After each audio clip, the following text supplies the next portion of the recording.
Tes.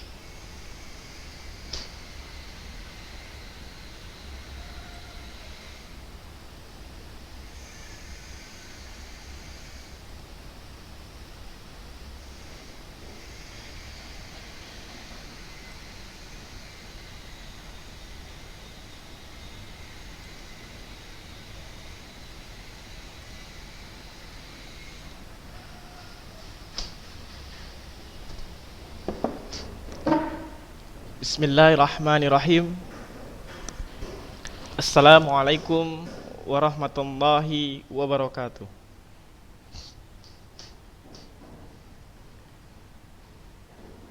Innal hamdalillah nahmaduhu wa nasta'inuhu wa na'udzu billahi min sururi anfusina wa min sayyiati a'malina.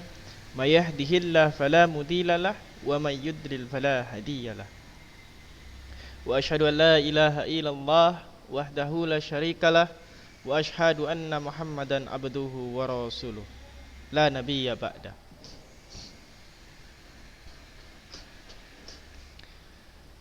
Segala puji bagi Allah yang telah memberikan kepada kita nikmat iman dan juga nikmat kesehatan, sehingga dengan nikmat iman tersebut kita saat ini berada di dalam wadah yang sama, yaitu berada pada risalah Islam. Dan dengan nikmat kesehatan, kita saat ini diberikan kemudahan oleh Allah untuk saling dan sama-sama menuntut ilmu, baik itu menuntut ilmu yang kaitannya dengan akhirat maupun dengan dunia. Maka dari hal itu sudah sepantasnya bagi kita untuk bersyukur dan terus bersyukur kepada Allah Subhanahu wa taala. Salawat dan salam juga kita sampaikan kepada Nabi Muhammad sallallahu alaihi wasallam, keluarga beserta para sahabat. Berkat perjuangan beliau, Islam sampai ke seluruh penjuru dunia, dan kita saat ini menjadi bagiannya. Alhamdulillah, pembelajaran kita hari ini adalah pembelajaran kedua terakhir. Sekali lagi minggu depan di semester ini. Nah, jadi ini pembahasan hari ini kita akan bahas tentang nilai-nilai, struktur dan kebahasaan dari teks hikayat. Minggu depan kita akan belajar bagaimana cara menulis atau menyunting atau membuat hikayat dari hikayat yang sudah ada dengan bahasa yang berbeda atau bahasa sendiri begitu. Jadi harapannya Anda sekalian dapat memahami pembelajaran-pembelajaran kita yang sebelumnya sampai dengan yang sekarang. Kemudian minggu depan juga sekaligus pengambilan nilai praktik ya. Nilai praktiknya itu menulis atau memperbaiki, melanjutkan, atau mungkin membuat hikayat yang sudah ada dengan bahasa sendiri. Kemudian antum diminta untuk menganalisis struktur dan kebahasaannya. Jadi minggu depan Ana mengambil 4 penilaian sekaligus. 4 penilaian sekaligus. Jadi harus diperhatikan. Yang pertama, menulis hikayatnya itu menjadi nilai produk. Kemudian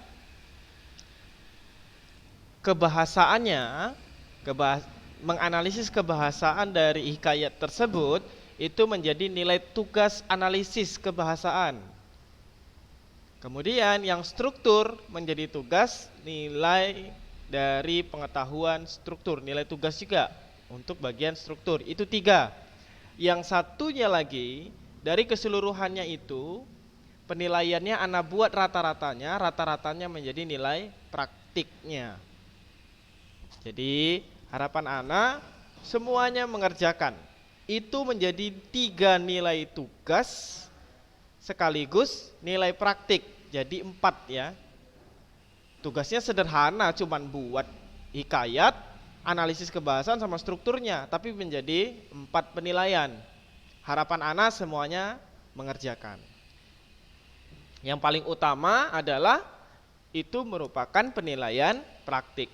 Kemudian ana jelaskan kembali bahwasannya anak-anak sekalian yang belum mengerjakan tugas-tugas yang sebelumnya, mulai dari awal pertemuan semester awal ya, semester kita ini dari bab 1 sampai sekarang, yang tugas-tugasnya belum dikerjakan, diharapkan dikerjakan kemudian dikumpulkan ke anak agar mengisi bagian-bagian tugas yang kosong. Meskipun nilainya tidak bisa maksimal sampai 100, tentunya berbeda dengan yang mengumpulkan tugas tepat waktu. Tapi sebaiknya dikerjakan juga. Baik, kita masuk pembahasan. Kemarin kita sudah sampai di kemustahilan ya, yang dari ciri dari teks hikayat yang ada kemustahilan, kemudian kesaktian, anonim, istana sentris. Ini ana tidak perlu jelaskan lagi karena minggu lalu sudah ana jelaskan. Nah, kali ini kita akan membahas bagian nilai religius, nilai-nilai hikayat ya. Nilai-nilai hikayat itu sama seperti nilai-nilai pada umumnya cerpen, novel dan lain sebagainya, cerita begitu. Tapi lebih dikhususkan di hikayat ini nilai-nilainya tadi tidak terpengaruh pada nilai-nilai politik. Nah, nilai-nilai politik. Kalau di cerpen kan ada nilai-nilai politik. Tapi kalau di hikayat dia tidak mengedepankan nilai-nilai politik, lebih kepada agama, sosial, budaya, moral dan edukasi.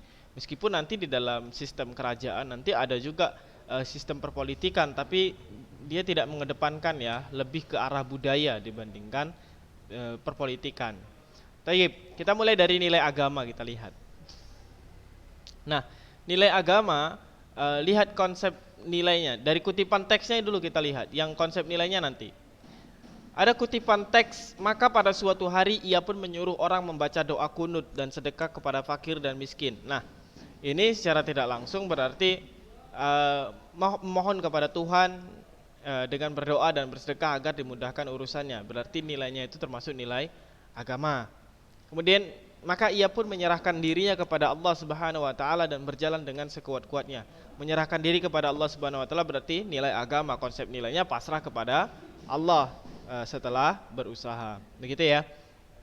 Jadi nilai itu dapat diambil berdasarkan kutipan nilai, kutipan teks yang ada di dalam teks hikayat tersebut. Kemudian apa konsep nilainya dan nilainya itu apa? Nilai agama, nilai sosial, nilai budaya, atau nilai yang lain-lainnya. Kemudian dari nilai sosial, si kembar menolak dengan mengatakan bahwa dia adalah hamba yang hina, tetapi tuan putri menerimanya dengan senang hati. Nah, berarti konsep nilainya tidak melihat perbedaan status sosial ya. Karena antara si putri dengan yang bukan begitu ya. Jadi tidak melihat perbedaan status sosial, maka dia termasuk nilai sosial. Dengan segera Syah Peri mengeluarkan dayang-dayang itu tatkala Garuda itu datang. Garuda itu dibunuhnya. Nah, nilainya nilai sosial, membantu orang-orang yang berada dalam posisi kesulitan atau kondisi kesulitan. Kemudian nilai budaya.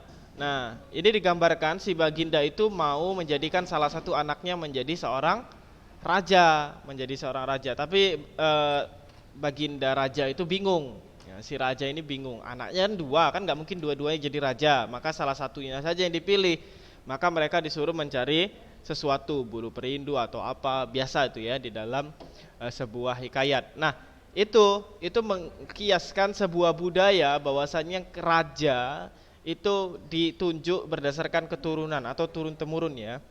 Ya, sistem raja seperti itu turun temurun. Kalau antum lihat sistem kerajaan yang ada di Jogja, ya di Yogyakarta itu kan ada eh, Kesultanan Pakuan Hamengkubuwono ya, Kesultanan Yogyakarta. Itu ya dipilih dari Hamengkubuwono I sampai Hamengkubuwono yang berapa? 10 atau 9 yang saat ini. Itu semuanya sanak keturunan, turun temurun.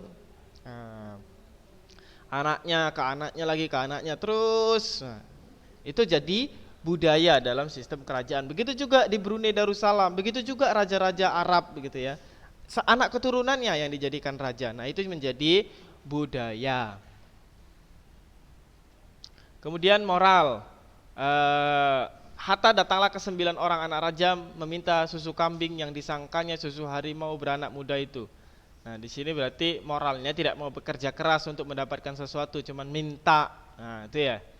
Tuh, moral. Bisa jadi budaya kalau itu menjadi sebuah kebiasaan. Kalau saat ini itu bisa jadi budaya, kebiasaan kita untuk tidak berusaha melakukan sesuatu, maunya cuma minta. Budaya yang tidak mengedepankan nilai moral yang baik. Nah. Kemudian indra bangsawan berkata susu itu tidak akan dijual dan hanya akan diberikan kepada orang yang menyediakan pahanya diselit besi hangat. Nah, ini berarti nilai moralnya juga tidak baik ya. Indra bangsawan padahal merupakan tokoh utama, tapi dia punya sisi buruk juga begitu. Memperdaya orang yang tidak berusaha, memperdaya. Nilai moralnya tidak baik juga ini ya.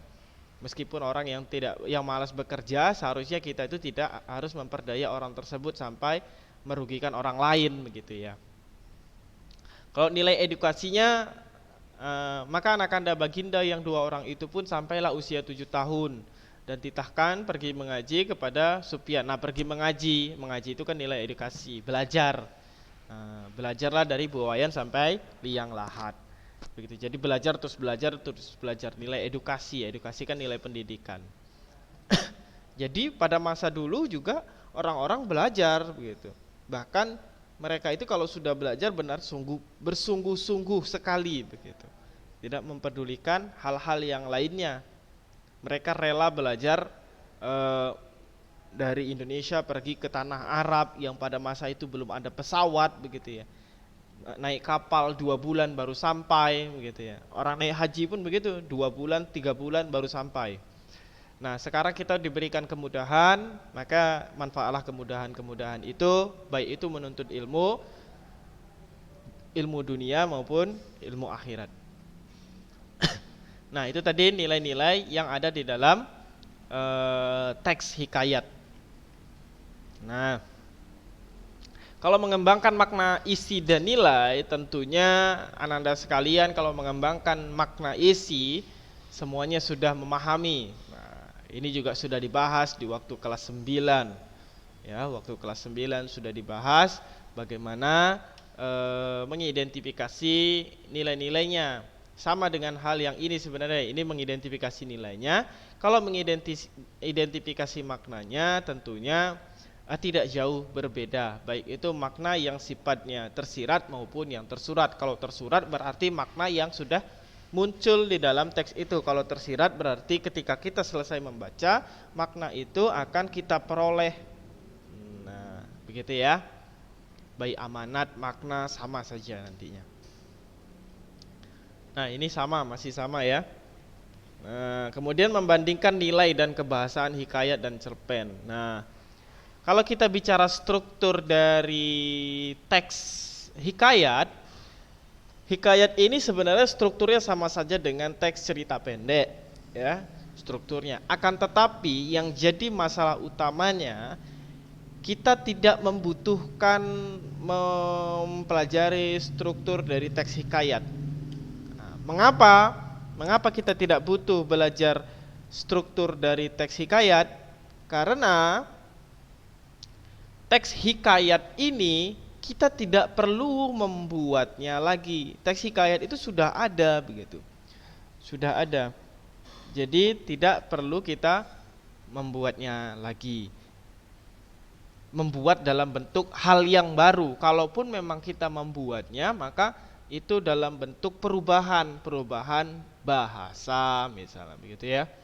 Eh, karena sudut pandang penceritaan hikayat ini bebas, dia tidak ada yang menciptakan, jadi kita boleh menceritakannya kembali dengan bahasa kita asalkan eh, inti dari cerita itu sama, masih sama.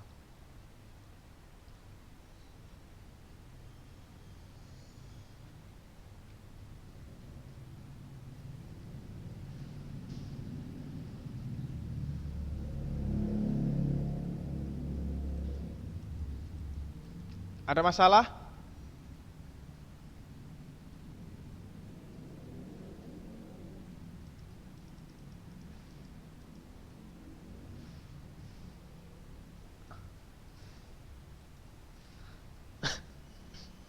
Baik.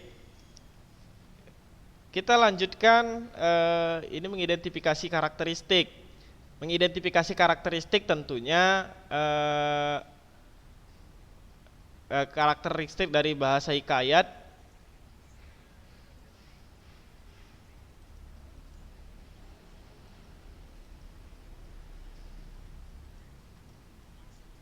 Siapa ini?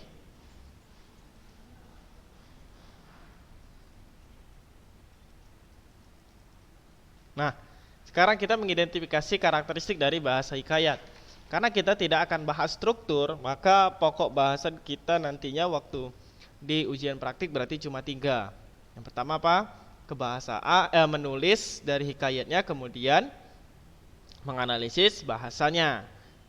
Oh, berarti nanti ujian praktiknya 3 ya, 3 tetap. Tidak struktur tapi nilai.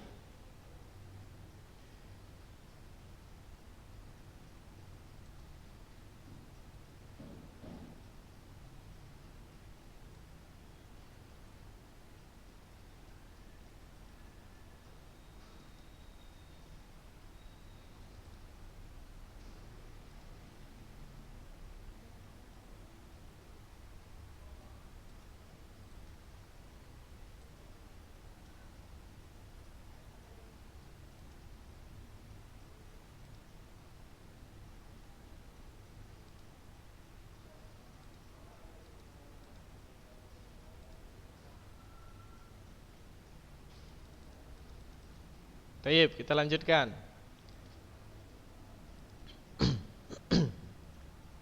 Ya, jadi kebahasaan, kemudian nilai-nilai dan juga hikayatnya sendiri yang akan menjadi penilaian, tidak struktur. Kemudian kebahasaan di hikayat ini dia lebih mengedepankan penggunaan nih ya di sini majas dan juga konjungsi. Nah, jadi langsung ke halaman 129 kegunaan kebahasaannya. Kalau sama saja yang di sini lebih kepada secara langsungnya.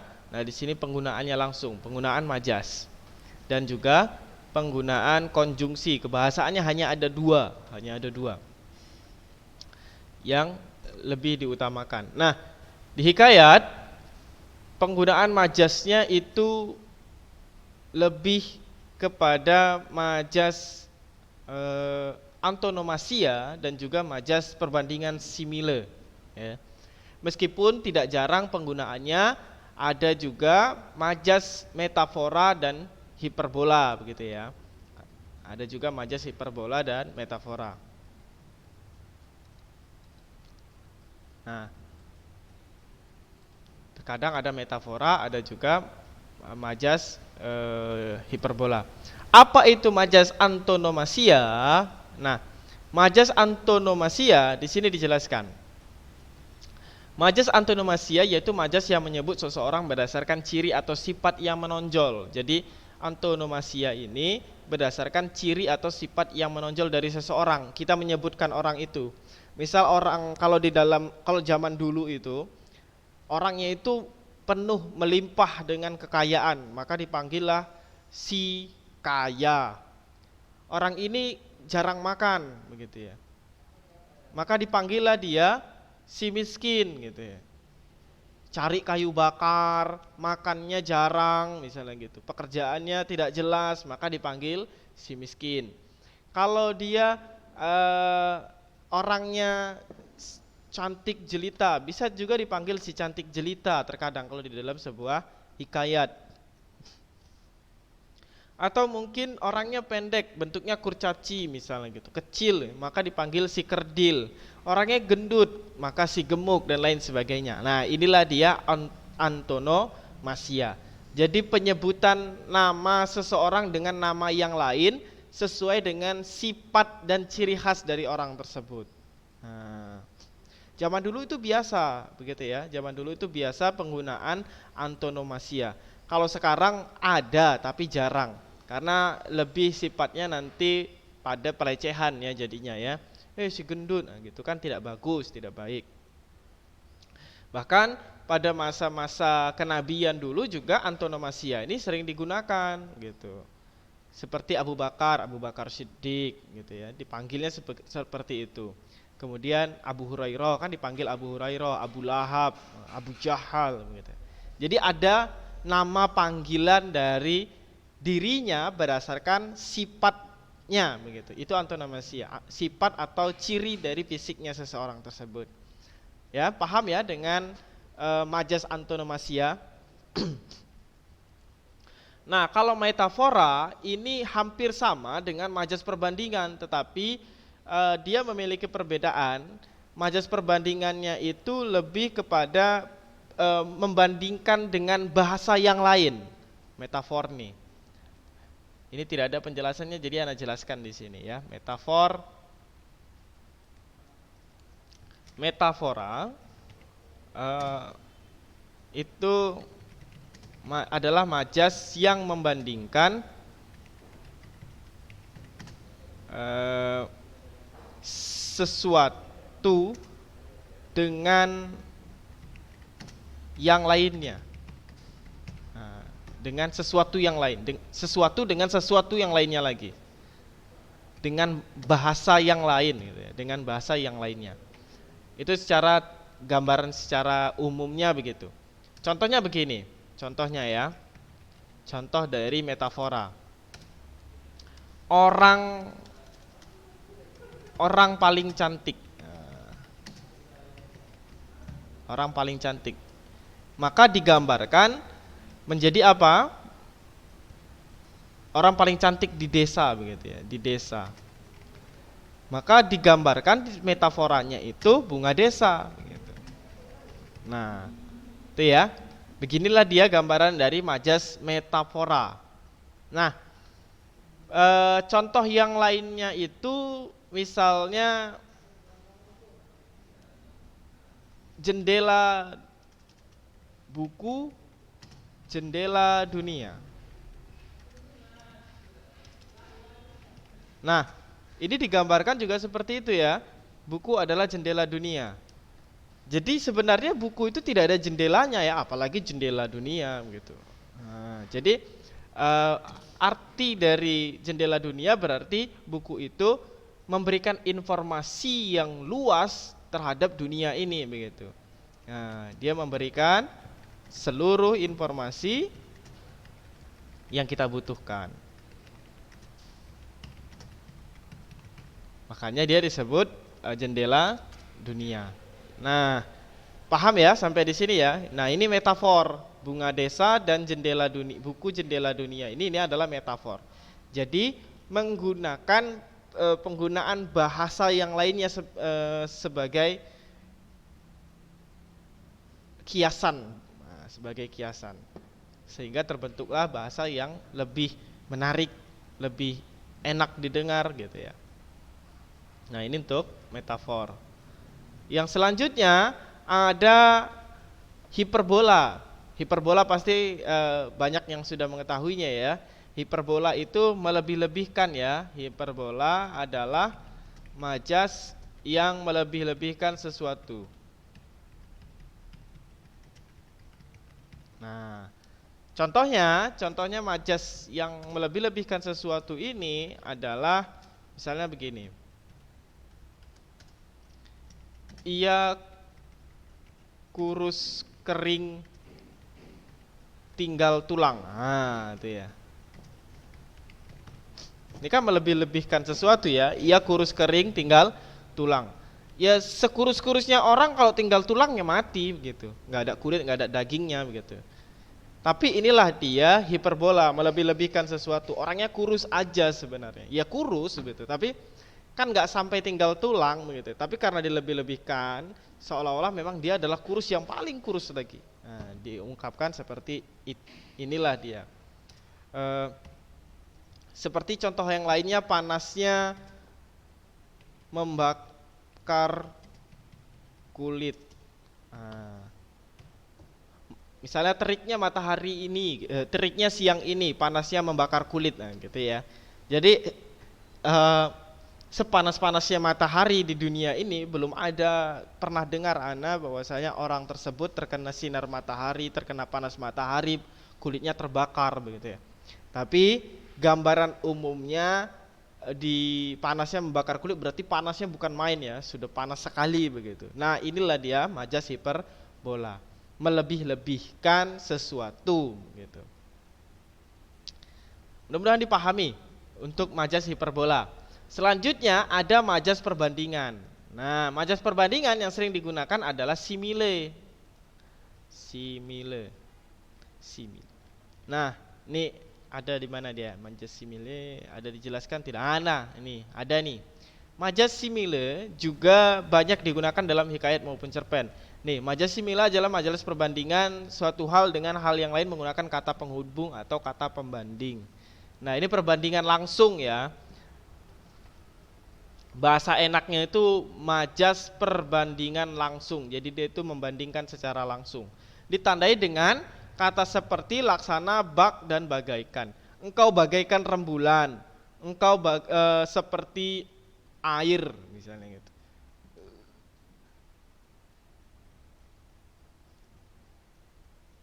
Dan lain sebagainya begitu ya. Nah, intinya dibandingkannya secara langsung. Nah, itu dia simile. Simile. Dia laksana putri salju misalnya gitu. Nah, ini simile ya. Berarti ada berapa sudah ya? Metafor, hiperbola sudah dijelaskan. Kemudian ini antonomasia. Antonomasia juga sudah Ana jelaskan.